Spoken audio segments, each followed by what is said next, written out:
Welcome to Demystify Magic with Molly and Madison. I'm Molly, a former skeptic, now full-time energy healer, author, and your resident science meets spirit nerd. And I'm Madison, a born and raised witch, teacher of the craft, and owner of not one, not two, but 3 metaphysical businesses. Together we dig into low-effort witchcraft, spirituality, and the science that backs it all up, all with humor, heart, and a sprinkle of chaos. So whether you're a curious skeptic or a seasoned witch, find a cozy spot, take a deep breath, and let's demystify some magic. Howdy doody, friends. Howdy and a duty and a friends. It is a 2-computer kind of day today. 2 computer? I've got 2 screens this morning. Oh dear. Oh That's dear. how many tabs were a part of today. I had them all open on my laptop and I said, no, I can't transfer all these to another computer. No. During this time. So I've got 2 screens in front of me, which only could mean one thing. We're continuing our deep dive into the Greek pantheon today. I'm so excited. Me as well. Today we are talking about the gods of love, beauty, and desire. Ooh. Very excited. Mm-hmm. But before we dive in, Molly, what was your magic moment this week? My magic moment was that it was my birthday. Happy birthday! Thank you. My 2nd year in a row spending my birthday in San Antonio, Texas. And it was great. I did an event at Deja Vu Esoterica out there, which is like one of my favorite witchy shops in the US that I've been to so far. It's in the top 3 for sure. And they made me a cake with my book cover on it. And it was so gorgina. It was so fun. And I got to wear like a really cute dress. And it was just lovely. The weather was perfect in Texas. It was like 65 to 75 the entire time I was there, which is my perfect weather. Mm-hmm. And it was just a lovely time. So thank you to everyone who came out. And big shout out to Sarah at Deja Vu, who set it up for me for a 2nd year in a row, threw me a birthday party. And I love you. And I love your whole team. So sweet. I love that so much. Yeah. What was your magic moment? My magic moment is that Percy can finally go to doggy daycare. Yay. Is his penis okay? His penis is okay. Mm. And for those who are not a part of our Patreon, you get no context as to why that question's being asked. His penis is just fine. No, so there's this doggy daycare that's near us that your dog has to be fixed to go to, obviously. And we have been waiting to get him fixed because one of his balls never dropped. Mm-hmm. And so we just finally gave up and said, okay, fish it out of his abdomen, I guess. We'll do this the hard way, I suppose. Because fun fact, if your male dog has a ball that doesn't drop, like if it stays undescended, it can become a tumor. And so I said, get that out of my boy. Get that out of my baby. Mm-hmm. So he's having his evaluation today, which is just basically like a free day of doggy daycare. They go and they see like his energy levels. They see how he is with people. They see how he is with the dogs because they like have different rooms for different size dogs with different energy levels and different play styles. Oh, that's nice. So he'll only be with dogs who like to play like he does. Oh, that's cute. I'm so excited about it. And I dropped him off this morning and he was like a little, like walking into a new place and you could hear like dogs barking and playing in the other room. And he's not always really great with new people. He's like a little skittish. And so she told me like that was a part of their, like analyzing criteria for if he's allowed to go there or not. And I was like, he's a little scared of people at first, but I promise he's really sweet once he warms up. Like, he'll be your best friend. And then the woman went around to, like, come get him, like, grab his leash and take him from me. And he immediately ran right up to her and sniffed her hand and, like, let her pet him. And so I was like, okay. Good boy. I think it really is that he's just, like, he's a great judge of character. He's a tender man. He's a tender man. And, like, he does a vibe check. And if you pass the vibe check, you're his buddy. You're in. And if you don't, he will growl and bark at you for 45 minutes, unrelenting. So let's just hope everybody at the doggy daycare passes the vibe check or else it's going to be a long day for them. I'm like, what does it mean that he barked at my dad for most of the day at the warehouse? Oh, men, it doesn't count. Men, he'll just bark at them all day. It doesn't matter. Relatable. He only loves gay men. Okay. Anthony is his favorite human being on the planet that is not me or Drew. Like, or me. I'm sorry, he loves Anthony more than you. I'm going to be honest. I can't lie to you. Wow. It's true. He never barked at Anthony. He took one look at him and said, "You're my friend. You are my friend. You're my friend. You're my friend." I take him to the store and he guards the store now like it's an extension of his house because Anthony's there. Oh, it's so fucking cute. What a nugget. He's a little nugget. So hopefully all the men there are gay. Or it's a woman-run facility. We'll find out. But they said they would call me midday, and we are bulk recording today. So I've got my phone not on Do Not Disturb for the first time in like months while we're recording because I'm like, I gotta know how he's doing. Oh. She was like, we'll be very honest with you. And I was like, maybe you can lie a little bit. Yeah. You know, like it doesn't have to not be too honest. Yeah. Full honesty. Anyways. Shall we get into love? Let's get into love. What is love? Baby, don't hurt me. Don't hurt me. Thank you. No more. Thank you. Those vocal lessons really paying off. Getting your money's worth there, I can tell. Okay, so today we're going to be talking about Aphrodite, Eros, and Hera. This episode is obviously going to be about love, but the Greek understanding of love is a little bit more complex than the kind of like average Valentine's Day generic love magic that we might talk about normally. And I think that makes it a little bit more useful than the love magic that we kind of immediately gravitate towards, because the Greeks have at least 6 words for love. I don't know that these are like the only 6 words, but these were the 6 that felt most important, that I like saw the most often. But they each describe a distinct kind of love and affection. Okay. And so I think that this is like an important place to start because it can kind of give you the groundwork to understand why Aphrodite, Eros, and Hera govern such different but still related territory. You know, it might seem like there's a lot of overlap when I say, yeah, there's these 3 gods that govern love. But when you understand how the Greeks kind of had their perspective on it, it will maybe make a little bit more sense. So first is Eros love. This will be a little bit of a spoiler for what we'll talk about when we talk about Eros. It's passionate, romantic, and physical desire. So it's that like electric pull of attraction. It can be really good or really bad. The Greeks understood it as a form of madness or like a loss of self. Ooh. And obviously, Eros, the god, personifies this kind of love. Next is philia, which is deep friendship or affectionate loyalty. So it's the love between equals who have chosen each other. Aristotle considered this the highest form of love. It's based on mutual admiration and shared values rather than like a need or desire. I philia you. Yeah, I philia you. Now feels like a good time to say that these are all the Greek words that I'm about to say are all words that I have only read and never heard out loud. And so if you know how to pronounce them, please feel free to correct me in the comments. But know that any incorrect pronunciation is not out of disrespect. It's out of ignorance. Next is storge. I'm sorry, what? I say this is where I put that disclaimer because it's the first word that I felt a little iffy about its pronunciation. It's either storge or storga, S-T-O-R-G-E. The natural instinctive love between family members, especially parent and child. Okay.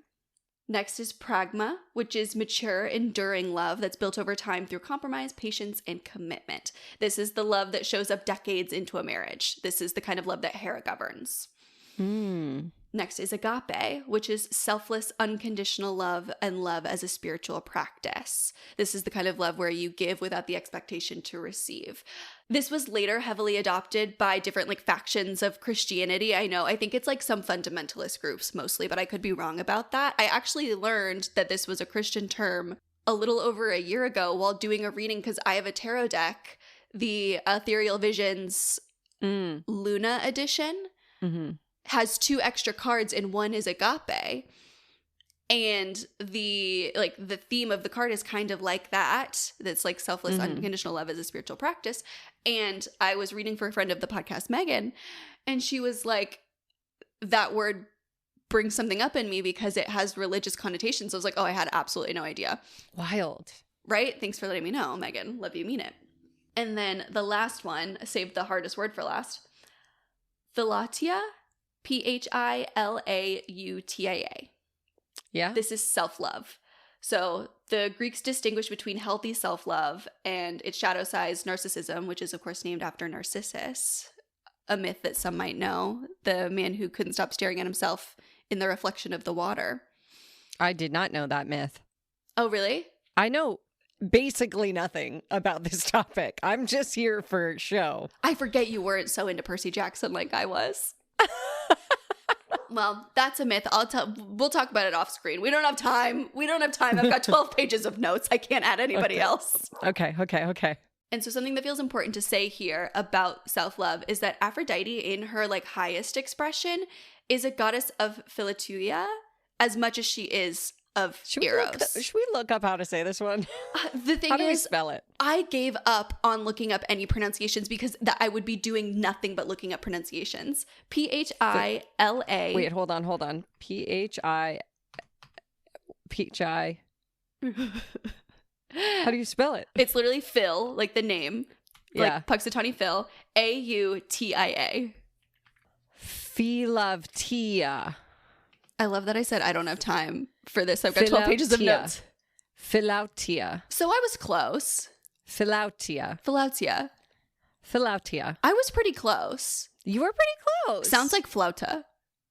Philautia. Which is how I express my self-love. What? Sounds like flautas. What's flautas? There's a lot to teach you. You don't know what a flauta is? I've never heard that word in my life. It is a Mexican dish. Okay. It's basically like... Is it like a fish? No, it's like a taquito. Why don't they just call it taquito? Because taquito is the white person name for it. Really? Yes, I think so. It's a rolled fried taco. Oh. Well... Listen, I'm here to teach all things on this. We're learning a lot in this episode. You're welcome. So, Philautia, not to be mistaken for a flauta. So, it's important to like explain these different kinds of facets of how the Greeks saw love, because when we say, "Oh, I want to call on a deity of love magic," we need to know which kind of love we're working on or working with. You don't want to call on Eros when you need that pragma love energy. It's like picking up a screwdriver when you need a hammer. Yeah. Right? I know things about tools. I got halfway through that metaphor. I was like, wait, I don't know if I can name 2 tools. I saw it. I saw the fear flash before your eyes. You're like, what's not a screwdriver? What's not a screwdriver? It's like trying to use a Phillips head when you need a ruler.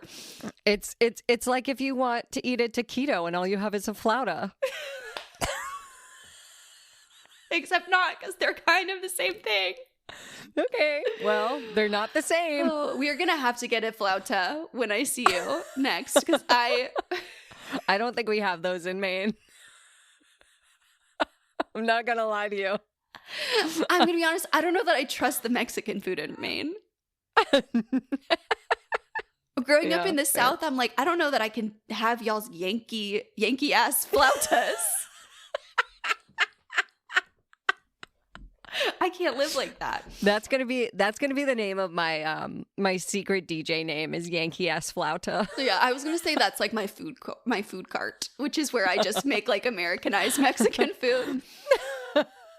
Can I?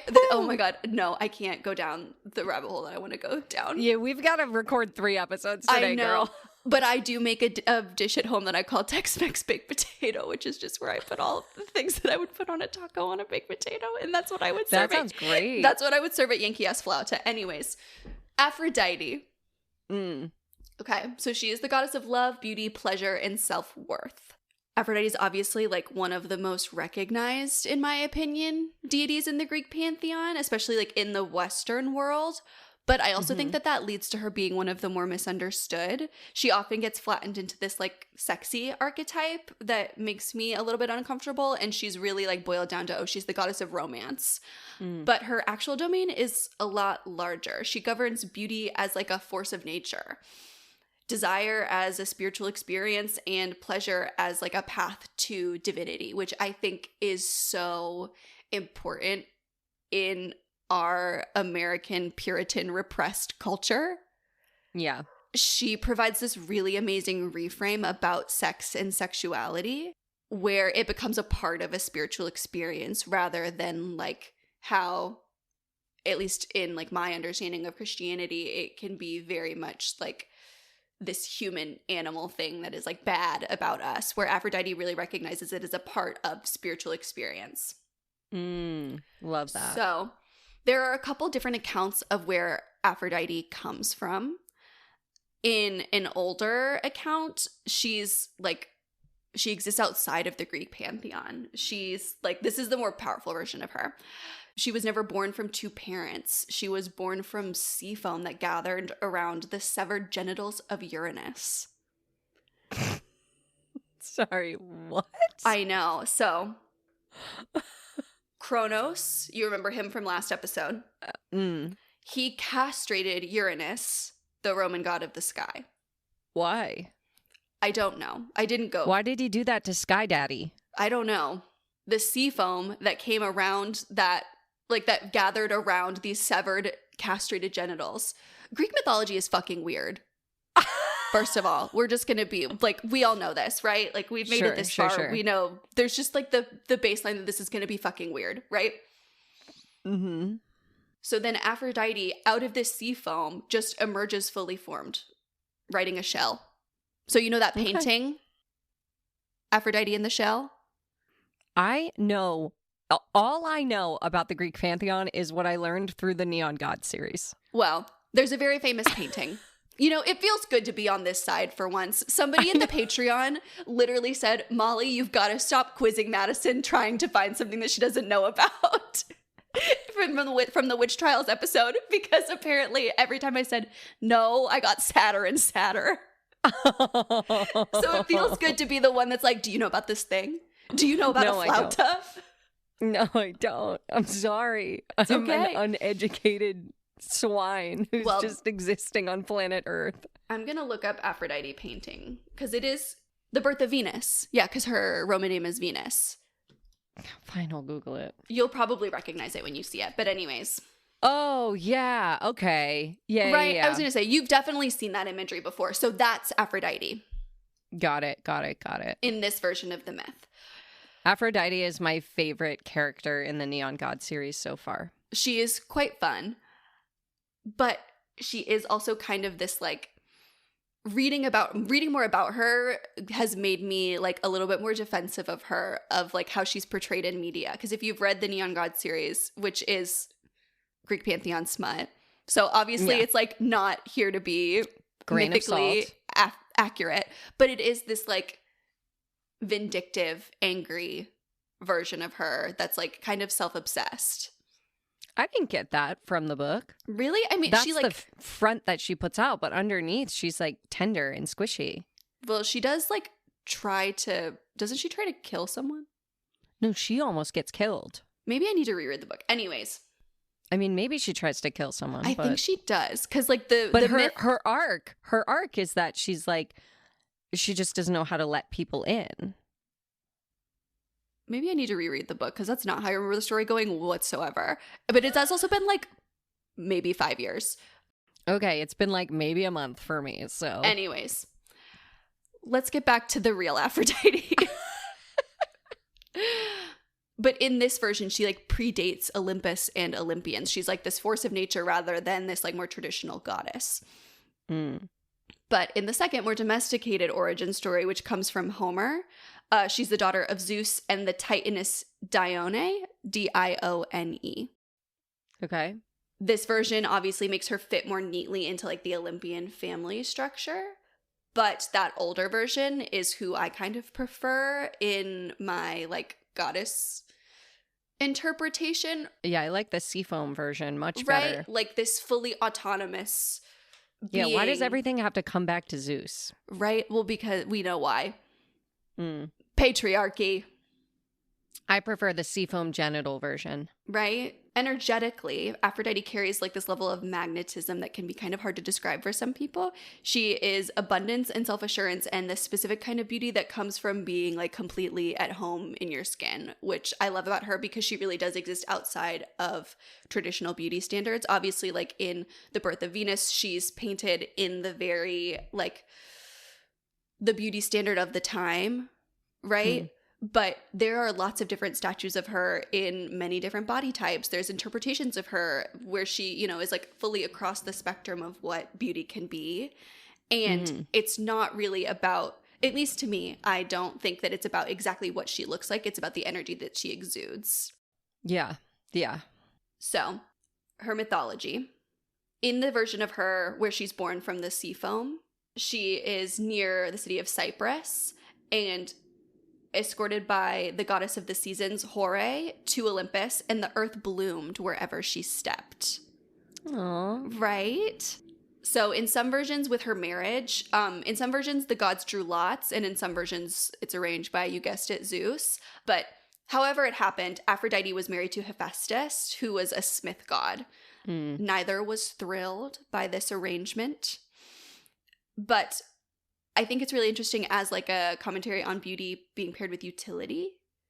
Yeah, that's interesting. And also the idea of like Aphrodite, this fully autonomous god who has this like utter magnetism, who everybody is drawn to, and is this like wild, untamable thing then being contained by the confines of marriage, which is like not really in alignment with her energy.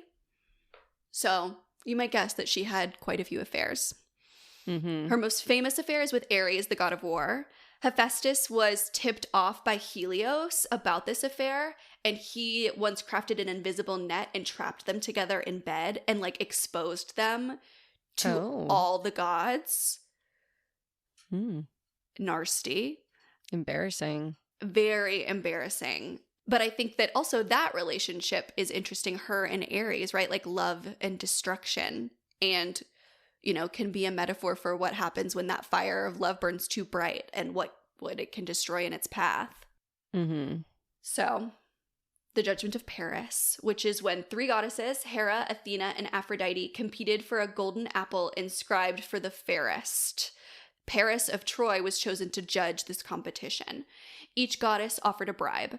Hera offered power and kingdoms, Athena offered wisdom and battle skill, and Aphrodite offered the most beautiful woman in the world, aka Helen of Troy, who you might remember.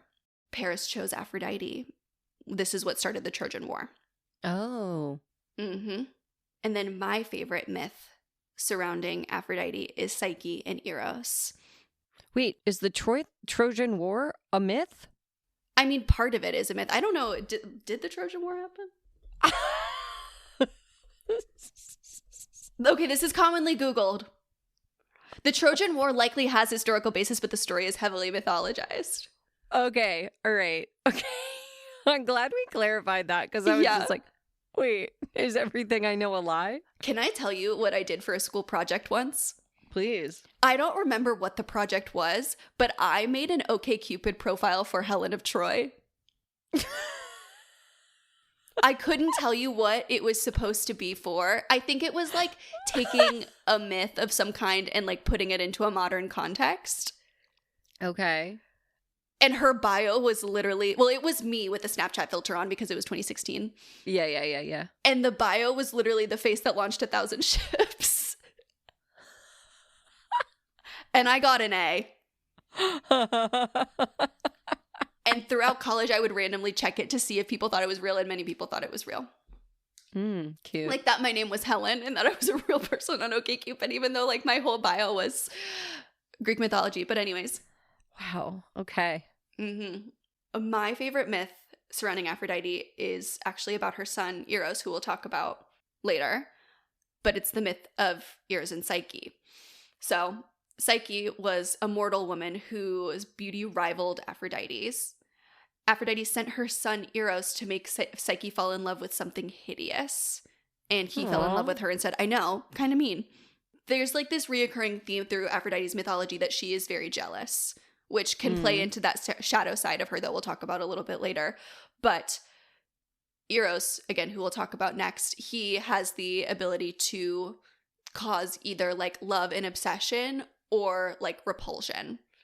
Mm-hmm. And so Eros goes down to fulfill his mother's wish and falls in love with Psyche instead. So we'll talk a little bit more about their story later, but it's like this very rich and psychological myth in the Greek canon, and Aphrodite is really the antagonist here, which it feels important to like talk about as well, because I think a lot of the love gods can be kind of like, again, dumbed down a little bit. And so that like jealousy, that anger factor, that like that need to destroy those who might be in competition to her is a part of Aphrodite's lore. Mm-hmm. And finally, we have Adonis. So Aphrodite's great mortal love. She fell for Adonis, who was this like really beautiful, breathtaking hunter, and he loved her as well. Ares became very jealous and sent a wild boar to kill Adonis. He dies in Aphrodite's arms. Oh, I know. And she wept, and from his blood grew anemone flowers. I know. Wow. Way to bring down the house. I'm just, you got to give all sides. I know. So Aphrodite's energy, when unintegrated, shows up as that seeking validation through external desirability, confusing being wanted with being worthy, using beauty or seduction as armor, avoiding depth in favor of surface pleasure, staying in relationships because chemistry is there when everything else is wrong, and that like jealous, vindictive, destructive energy. Mm-hmm. But that also isn't evil. Yeah. And that's not bad. I mean, it's like not nice, but if that energy shows up in you, that doesn't mean that you're evil or you're bad. It's just love that hasn't been integrated. It's love that hasn't learned to include the self. Yeah. Her highest expression is someone who knows their worth so completely that they don't need it confirmed by anyone else. And that's the energy that we are reaching for when we work with Aphrodite. I love that. That's what I love so much about the Greek pantheon, is because we don't have to have these beings be perfect. Right. To call in their energy or to ask for their help. We are not, I think that's what makes them more approachable. Is that like, if I had godlike abilities when I was, I don't know, like 15, what would I have done? Like when I was at my worst self, when I was, Truly. I've been vindictive, I've been jealous. And I think that makes them easier to have a relationship with, because I can understand, even if I don't agree with what they've done in some instances, I can understand their perspective, especially when you know all of their mythology, when you know like the pain and the loss and the terrible things that have happened as well that make them this like fully nuanced being. Yeah. It kind of gives you permission to be complicated and messy. Yeah, I also feel like, at least for me, I don't take advice from someone who I perceive to be perfect and flawless. And so I feel like if I were going through, a jealousy phase or whatever, and I reach for Aphrodite for support, she would actually be able to give me advice from a much more nuanced place than like a god that was just like always perfect or whatever. Yeah, like when that energy is also striving towards being better, right? We can strive to be better alongside them. So some signs Aphrodite may be reaching out: roses appearing repeatedly in dreams and gifts, imagery around you, doves or sparrows showing up in unusual ways, any pull towards the ocean, suddenly caring a lot about how you adorn yourself, like with clothes, with jewelry, with perfume, whatever it is, not for others, but when you really feel it, like it's for yourself. Feeling called to examine your relationship with your own body or beauty. Pink or golden light appearing in dreams or in meditation. An unexpected rekindling of desire for a person, a creative project, or like just for life. Mirrors, vanities, or your reflection catching your attention in a charged way. Myrtle plants or copper objects appearing as recurring symbols. And a deep ache around worthiness, especially romantic or sexual worthiness that feels like it needs to be healed. Ways to work with Aphrodite include self-love and self-worth work, especially like through body image. Reclaiming pleasure as a spiritual practice, attracting love, but from a place of fullness rather than lack, healing shame around desire, sexuality, or the body, beauty rituals as devotional practice, creative work, especially art that celebrates beauty in all forms, heartbreak healing. She knows grief. I think that that's like important to bring to the table as well. She has experienced loss and heartbreak. Mm-hmm. And she's also really helpful in glamour magic. Love Aphrodite. Same. So how to approach her? Aphrodite responds to sensory devotion, lighting beautiful candles, wearing something that makes you feel good, putting flowers on your altar, anointing yourself with something that smells divine. Make the ritual pleasurable. She also responds to radical honesty about where you've abandoned yourself in love. If you've been making yourself smaller, dimming your own light, or like outsourcing your worth to other people, she'll meet you there. She's someone that I really could have used when I was younger, I think. Yeah, same. I was just thinking like you could imbue a perfume like as an offering for Aphrodite. For sure. Yeah, especially something like really floral. Yeah.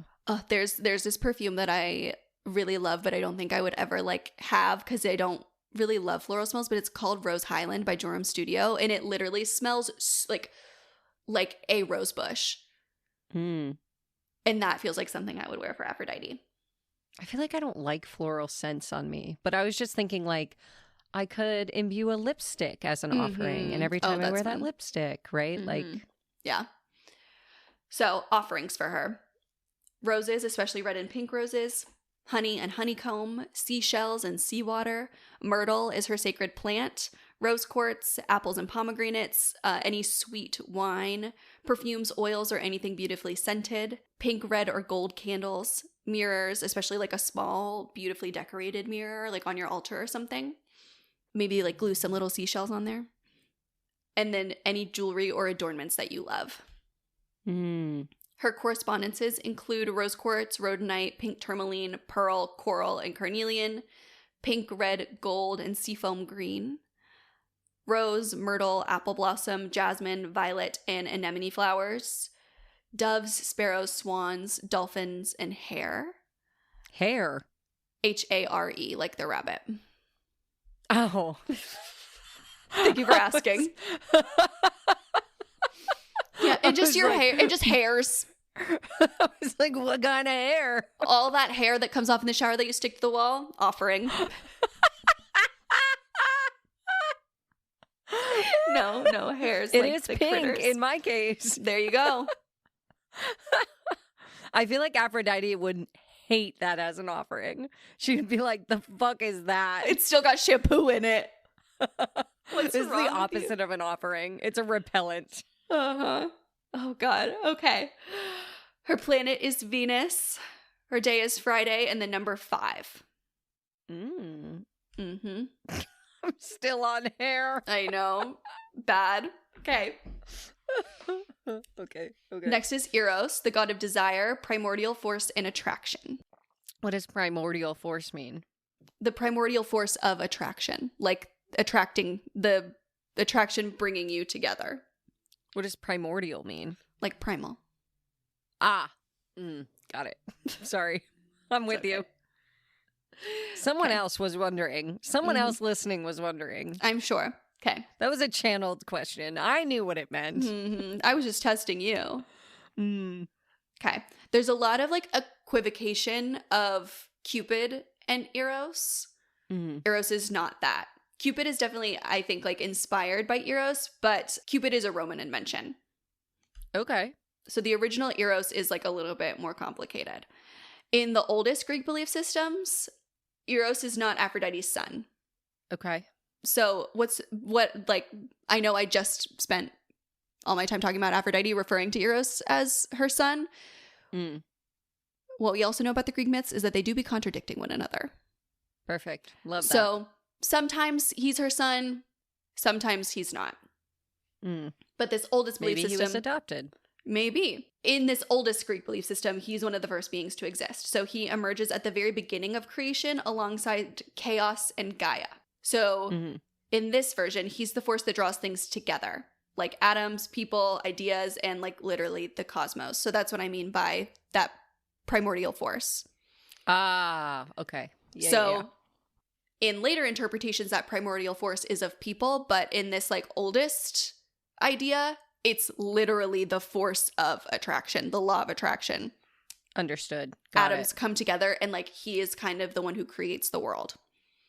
So in later mythology, particularly in the works of later poets, he's domesticated into Aphrodite's son. So this gives him like a more fulfilled personality and also his genealogy, right? This version of Eros is mischievous, golden-winged, and has two kinds of arrows, gold for love and lead for repulsion. He's the one who appears in most of the myths that we'll talk about. But again, both versions are worth knowing. Practitioners often work with both. Eros, that is like the creation of life, the attraction of the cosmos, and then Eros, the attraction of human beings. So primordial Eros is born from chaos. He's the force of attraction that allows everything else to come into being. Without him, the cosmos would remain separate and inert. So he is literally gravity. Oh. In his later form as Aphrodite's son, Eros carried his two sets of arrows. The golden-tipped arrows caused overwhelming love and desire, while lead-tipped arrows caused aversion and repulsion. He was known to be this is literally exactly what I wrote down. He was known to be loosey-goosey with them. He would kind of fire them at will without regard for any of the chaos that might follow. So Apollo, who we'll talk about next time, was one of his most famous victims. He was struck with a golden arrow, making him fall in love with Daphne, who received a lead arrow. T for next episode. Oh, cliffhanger. Okay. I know. And that's what's fun here too, is that like everybody kind of intersects. So where you'll get like the TLDR of some stories, later will expand more. Oh man, I can't wait. So like when we were talking about Aphrodite, we got the TLDR of Psyche and Eros. Here's the full story. So this is Eros' central myth, where Psyche was a mortal of such extraordinary beauty that people began to worship her instead of Aphrodite. Ooh. So that's what causes that like vindictive, angry energy, right? Because that's how the gods sustain their power, is through worship. So Aphrodite was obviously furious and sends Eros to make Psyche fall in love with the most wretched creature he can find. Oh. He flew to her. I know, meanie alert. Yeah, geez. He flew to her and accidentally grazed himself with one of his own arrows while gazing at her, and he instantly fell completely in love. Aww. So he arranged for Psyche to be brought to an invisible palace and visited her only in darkness, never allowing her to see him. Her jealous sisters convinced her that he must be a monster. We're like in her ear being like, you got to see what this nasty guy looks like he's holding you captive, which I'm like, they're painted as like jealous, but in my mind I'm like kind of like a good friend.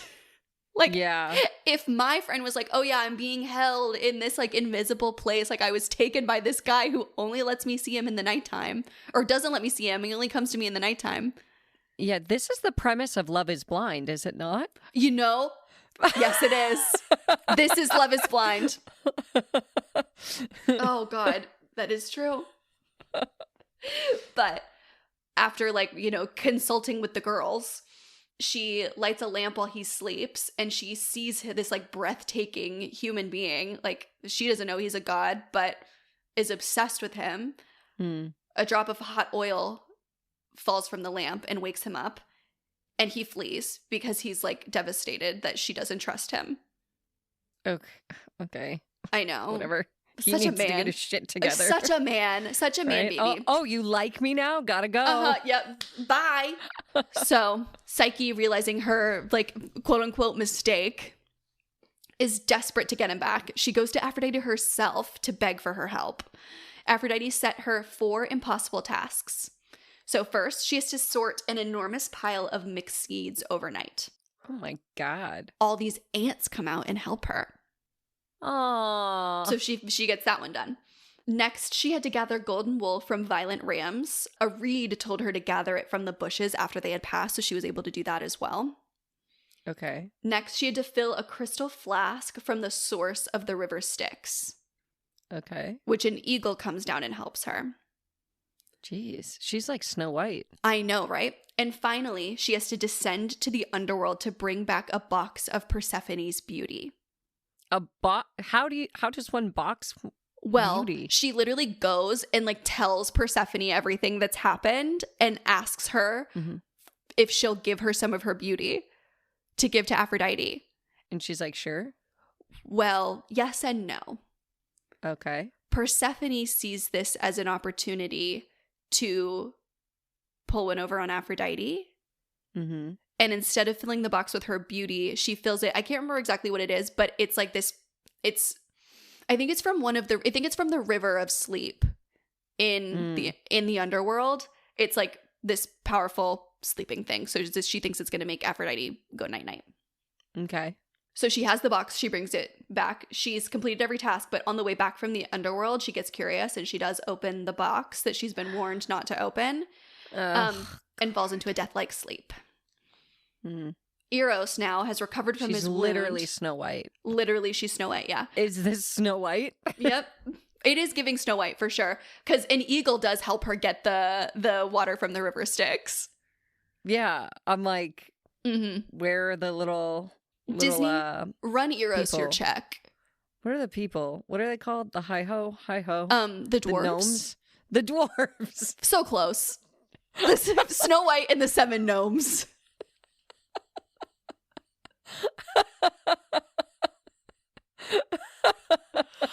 I can't. Okay. All right. So she falls into a sleep. Mm-hmm. Eros now has recovered from his wound. His oil drop wound. Let's be clear. He's licked his fucking wounds. And he misses Psyche, right? He's in love with her. He wants to go get her back. So he finds her and wakes her up with an arrow. He carries her to Olympus. Which one? I'm assuming love. Either one is a bad option, because now he'll never know if she truly loves him. But I think it's like understood that she does. Like they get to know each other when he comes in the night. Like they talk. Okay, but still. And fall in love. This is one of the myths that I read when I was like in middle school, even before Percy Jackson. I remember watching a video. I wish I could find it. It was like an old YouTube video in one of my social studies classes or something. And it like portrayed the whole thing. And so this has always been one of my favorite myths, but they like know each other by this point. Like she grows curious because she's in love with him. Okay, got it. Wakes her up with an arrow. He then carries her to Olympus where Zeus makes her immortal. Aw. So one of the rare happy endings in Greek mythology. Yeah. And they like kind of live happily ever after. I love that for them. Right? Me too. So the shadow side of Eros, unintegrated, it can show up as addictive relationship patterns, confusing intensity with depth, chasing the spark at the expense of stability, or using desire as an escape from real intimacy. The lead arrows are just as real as the gold ones here, and sometimes we call in Eros expecting gold and we get lead instead. We get led astray. Yes. But and sometimes this is because the lesson that we need might be different than the one that we asked for. You know, I think that there's this like myth, for lack of a better word, surrounding Eros that he, especially because in the beginning of the Eros and Psyche myth, he just goes to do his mother's bidding without really thinking twice about it. And he is a little loosey-goosey with those arrows, that he's someone that you can call in and say, I want this person to fall in love with me, strike him with a gold arrow, and he'll just do it. And that's not really how it works. Yeah. You know, he'll do it for his mommy, but not for you. Man. He might end up striking you with that lead arrow. So signs Eros may be reaching out. Arrows appearing as a symbol in art, in dreams, just daily life. A reawakening of desire after a period of numbness. Butterflies, which are Psyche's symbol. Dreams of flight, especially being lifted or carried. A longing for deeper intimacy, emotional, creative, or physical. Feeling the spark return in an existing relationship. Being asked to trust something or someone that you can't fully see yet.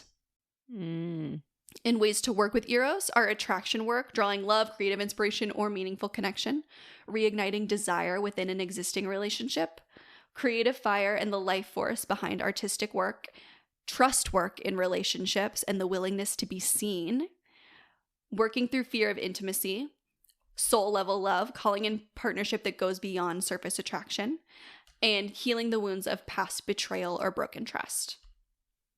So, Eros responds to vulnerability and sincerity. He doesn't often respond well to being treated as like that vending machine for attraction, like I was saying before.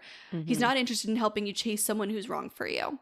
He's more aligned with calling in what your soul actually needs, which may or may not look like what you think you want. So be prepared to come with honesty of what you're actually looking for. Okay. Offerings include red roses and red candles, honey, sweet wine or pomegranate juice, any kind of arrow imagery, like a small arrow or even just drawing one on paper, butterfly imagery for Psyche, myrtle, which he shares with his mom, Aphrodite, gold objects or gold-colored candles, and written intentions for what you want to attract. So if you have heard me talk about my list of 100 things, this is something that you could dedicate to Eros. His correspondences include garnet, ruby, red jasper, rose quartz, and fire opal, red, gold, and deep rose, roses the plant, myrtle, jasmine, and cinnamon. Again, the hare, doves, The butterflies, the rabbit, bows and arrows, torches, wings, and butterflies, and the planet Venus and Mars, and then both Friday and Tuesday. I love Eros too. Yeah, he's fun. He is fun. Last but certainly not least, we've got Hera, queen of the gods, the goddess of marriage and sacred union. What you might notice about the women in the Greek pantheon is that I'm going to talk a lot about them all being misunderstood. Yeah, right. Relatable. Hera might be like one of the most misunderstood, and that is really saying something. Wow. Okay. She's almost universally introduced as like just Zeus's jealous wife.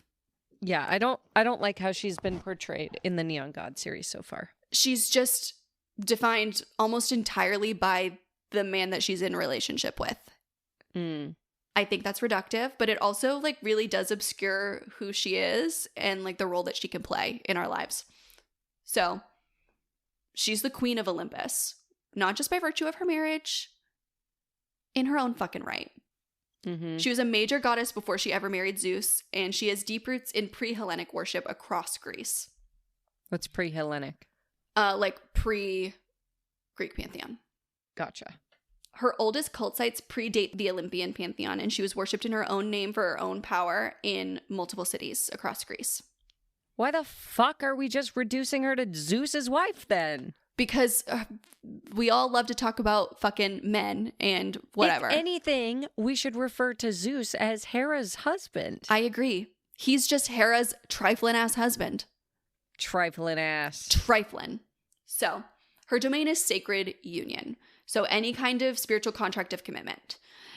She's also the goddess of like the power of any kind of vow and the sovereignty of feminine in partnerships.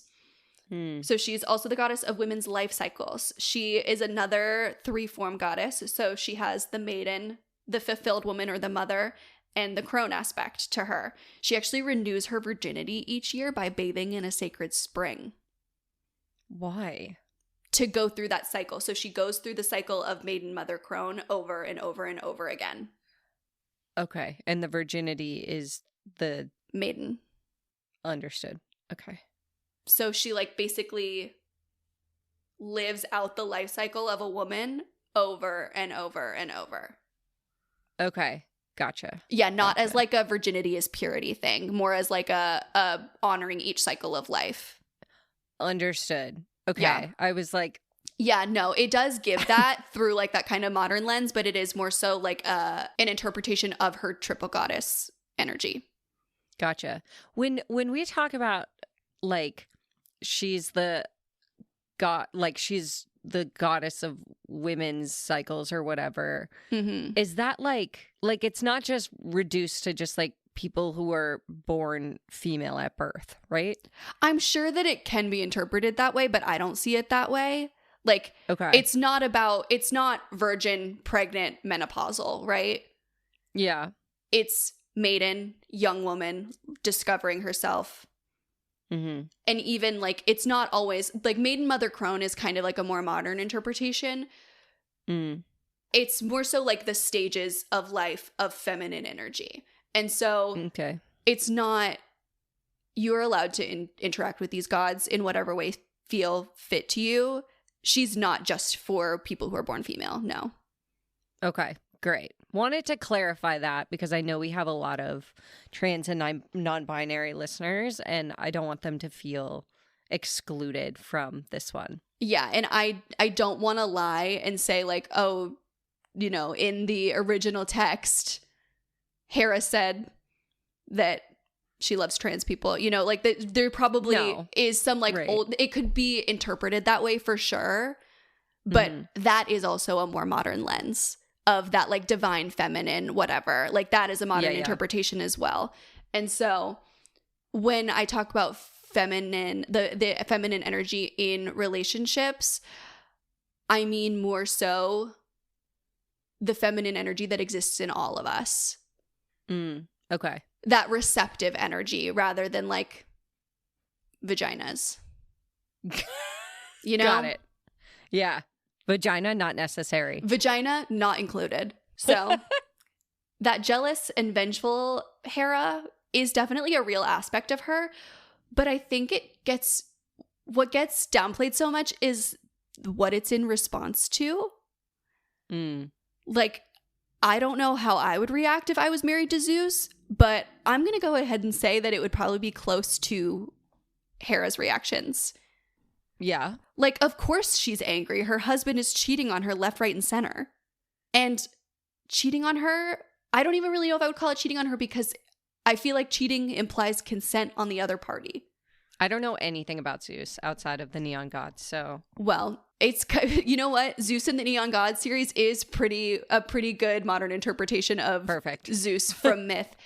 Basically, the story that you'll hear over and over and over again is Zeus turns himself into some kind of animal to lure a woman in, and then he assaults them. Gross. And that's what happened to Hera. Oh. That's how she ends up married to Zeus. I'll talk a little bit more about that later, but her relationship is built on betrayal. Oh. And then she just has to sit by and watch her husband betray more people over and over and over again. Hate that. So boiling her down to just like this angry villain wife whose husband just steps out on her is nasty to me because I think that her anger is like an appropriate response. Yeah, agree. But it is definitely not always well managed. And that goes back to that, like, the gods as nuanced people.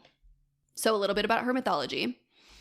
Hera was swallowed by Kronos at birth along with her siblings. So she is Zeus's sister, which is nasty. But again, they're like kind of all related.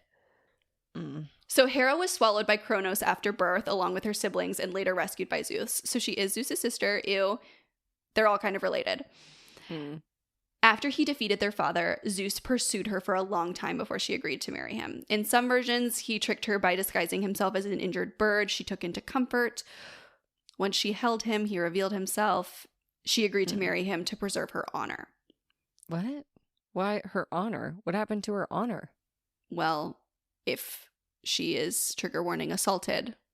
Oh. Yeah, I wasn't gonna like lay it all out again.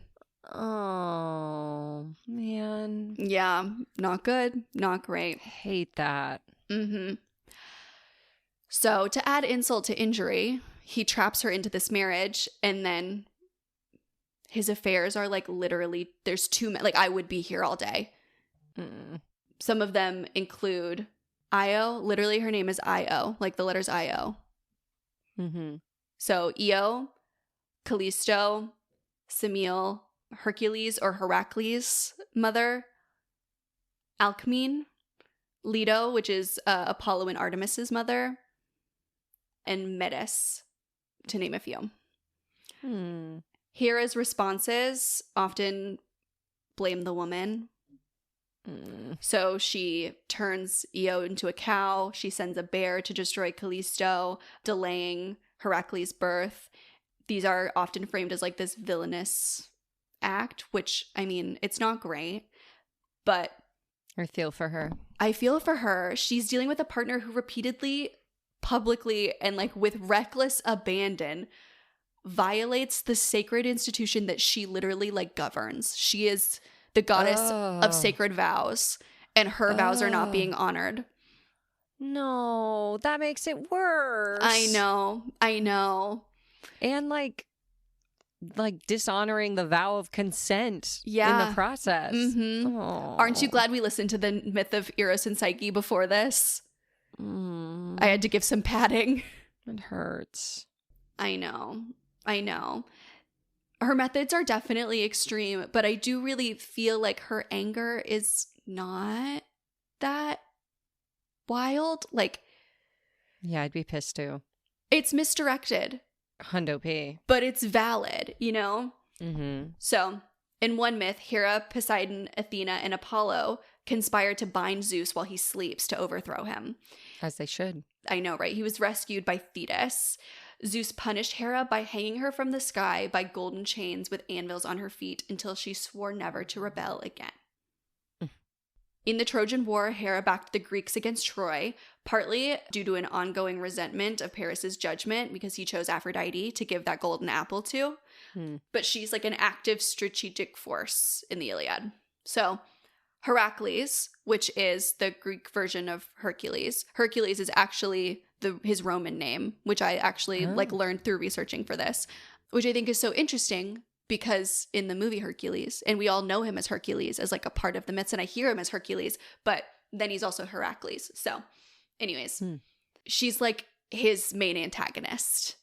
Okay. So she sends serpents to kill him in his cradle, sent madness upon him that caused him to kill his own family, and obstructed him throughout his life. Some scholars read this as a mythological encoding of religious conflict between Hera's cult and Heracles' cult.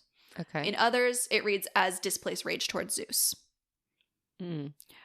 I could see both. I definitely think it's interesting to read it as like a metaphor for religious conflict. Yeah. You know, like if these two groups are beefing with each other, it makes sense that they would have mythology that they're beefing with each other because actually their gods are beefing. Yeah. So here's energy when unintegrated or wounded can show up as staying in relationships out of obligation or identity rather than genuine commitment or love. Directing anger at the other woman rather than the partner who made vows, confusing jealousy with love, or defining yourself entirely through your partnership. Her shadow isn't like inherently unhealthy. It's kind of natural. It's what happens to healthy commitment energy when it's betrayed and has nowhere constructive to go. And so if you notice that energy in yourself and want to work with Hera to like right it, I think a really important first step is to not be angry at yourself for experiencing that. So working with Hera often means honestly looking at where you've compromised your sovereignty in a relationship, where your anger might be justified but misdirected, and what you actually want a committed partnership to feel like. Yeah. So signs Hera might be reaching out include peacocks appearing as a recurring symbol in dreams, art, or imagery.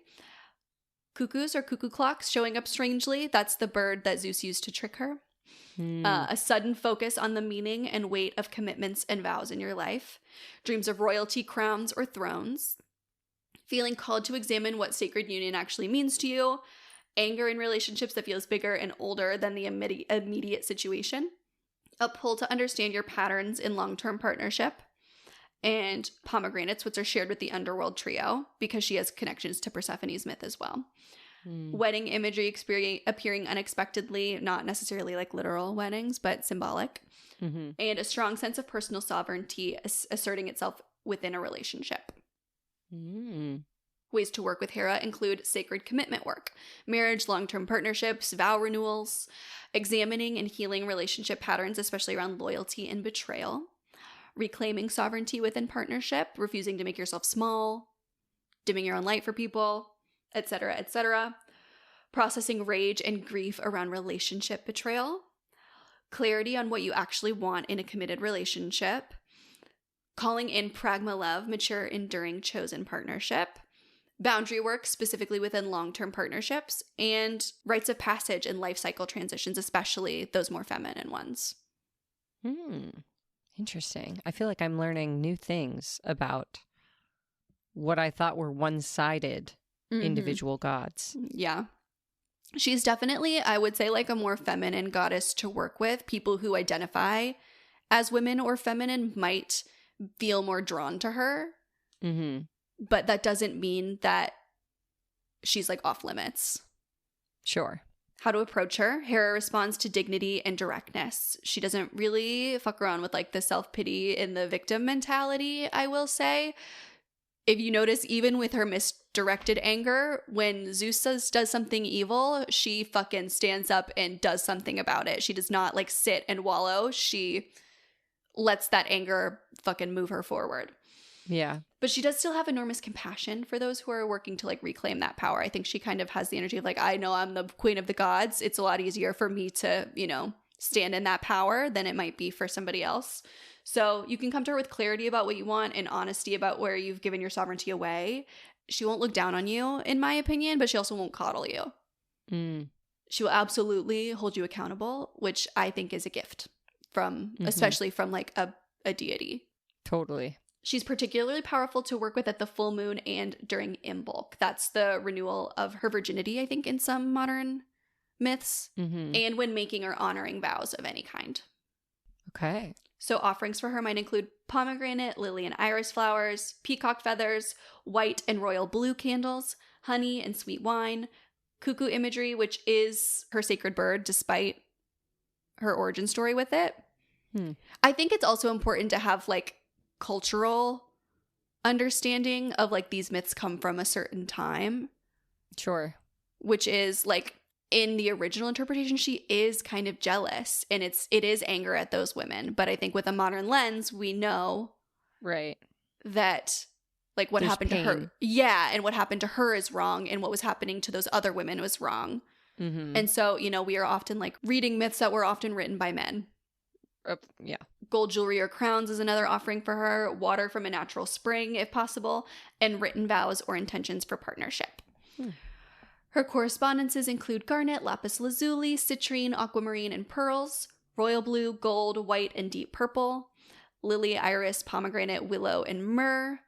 Peacocks, cows, and lions. Crowns, diadems, lotus flowers. The planet Jupiter, which she does share with Zeus. And some traditions associate her with Saturn for commitment energy. And then her day of the week is Thursday and Saturday. Okay. So the three of them together kind of create this like full spectrum of love, which I love having them together in this way. They complete the like total landscape of love as the Greeks understood it. We've got Eros. He's the spark. Aphrodite, the experience, that beauty, that pleasure, that worthiness. And Hera is the covenant.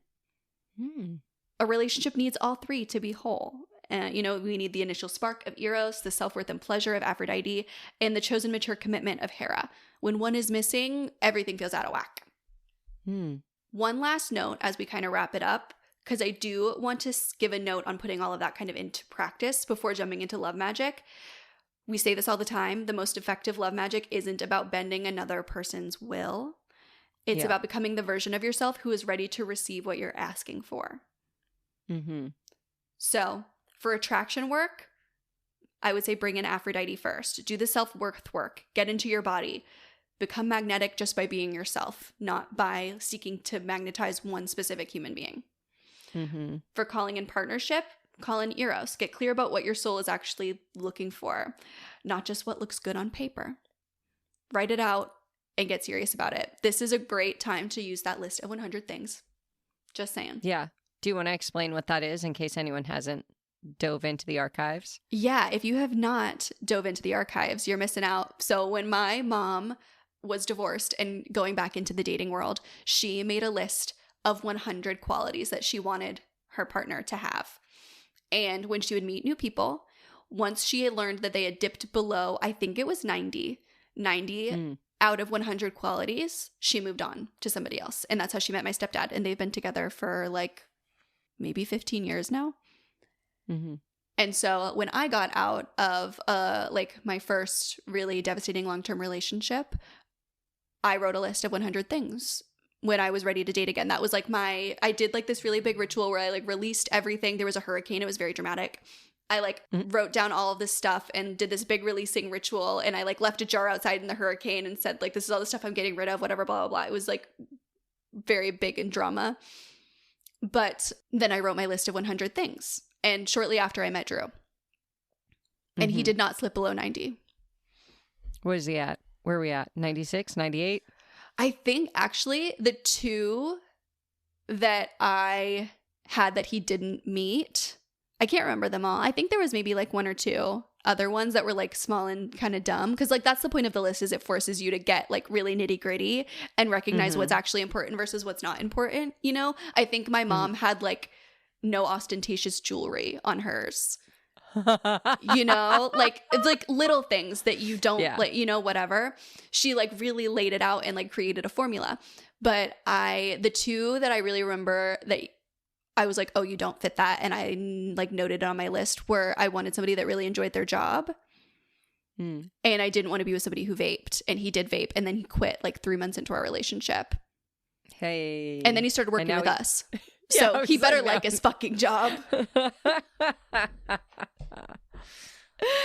Anyways, if you're looking to strengthen existing relationships, you can go to Hera, looking at the vows, both spoken and unspoken. What has been honored? What maybe hasn't?